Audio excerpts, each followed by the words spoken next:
সূরা ফাতিহা বুকে হাত দিয়ে পড়লে 3 দিনে ফলাফল পেয়ে যাবেন। আপনি ফলাফল পেয়ে সন্তুষ্ট হয়ে যাবেন, কেননা এই সূরা ফাতিহার ভিতরে শিফা রয়েছে। এই সূরা ফাতিহা হচ্ছে উম্মুল কোরআন, কোরআনের সারাংশ, কোরআনের মা। শুধু তাই নয়, এই সূরা ফাতিহাকে বলা হয় সূরাতুশ শিফা। এটা হচ্ছে শিফার সূরা।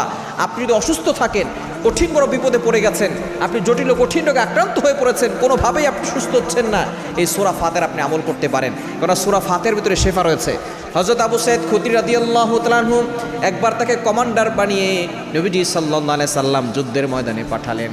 তারা যখন যুদ্ধ থেকে ফিরবে এমন সময় তারা সবাই ক্ষুধার্ত হয়ে পড়লেন। এক এলাকায় গিয়ে তারা খাদ্য চাইল, কেউ তাদেরকে খাদ্য দিতে চাইল না, খাবার দিতে চাইল না।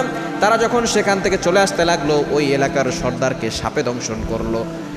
তখন তারা কেউ চিকিৎসা দিতে পারলো না। একজন বলল যে কাফেলার লোকজন কিছুক্ষণ আগে এসেছিল, তাদের কাছে হয়তো কোনো চিকিৎসক থাকতে পারে। তখন আবু সাঈদ খুদরি রাদিয়াল্লাহু তাআলা আনহুর কাছে যাওয়া হলো।